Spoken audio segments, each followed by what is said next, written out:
Cuba's long struggle has ended with the flight of Batista and the triumph of Fidel Castro. Modern Cuba's story began in 1959.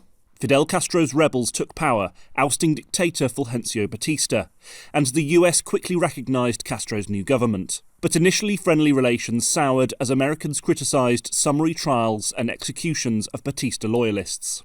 In 1960, Cuba nationalized nearly all US businesses, and the US declared an embargo on most exports to Cuba. In 1961, it broke diplomatic relations. Castro declared Cuba a socialist state, and a day later the US sponsored a doomed operation meant to topple Castro at the Bay of Pigs.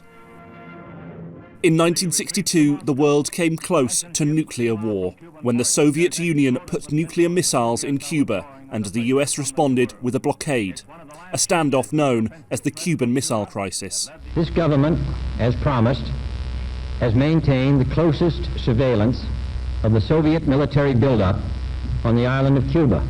US President John F. Kennedy agreed not to invade Cuba again. The first Latin American country to become a target for nuclear war.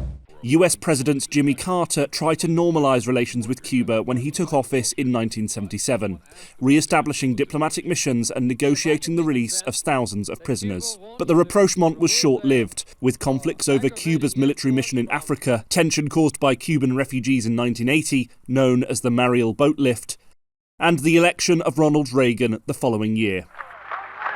In 1991, the Soviet Union collapsed, devastating the Cuban economy, and beginning a decade of crisis on the island known as the Special Period.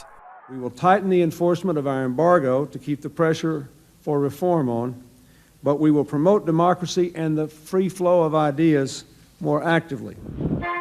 After 9/11, the US began sending terror suspects from around the world to Guantanamo Bay naval base in eastern Cuba, angering Cuba, which accused the US of torturing detainees on its territory. In 2006, after a period of ill health, Fidel Castro handed leadership over to his brother Raúl, the head of the Cuban military. 2 years later, Fidel Castro resigned, and his brother was elected as president. Good afternoon. In 2014, US President Barack Obama and Raúl Castro announced the restoration of diplomatic ties between the US and Cuba. In the most significant changes in our policy in more than 50 years, we will end an outdated approach that for decades has failed to advance our interests, and instead, we will begin to normalize relations between our two countries. The thaw in relations brought with it an exchange of prisoners and the removal of Cuba from a US terrorism blacklist. Commercial flights resumed and travel bans were relaxed. Just before leaving office in 2017, Obama ended the wet foot, dry foot policy, which had allowed Cubans who reached US soil to stay in an effort to shift migration towards legal pathways. But soon after, Donald Trump took office and announced a partial rollback of the Obama-era policies, once again restricting travel and financial transactions. He would later restore Cuba to the list of state sponsors of terrorism. America will expose the crimes of the Castro regime.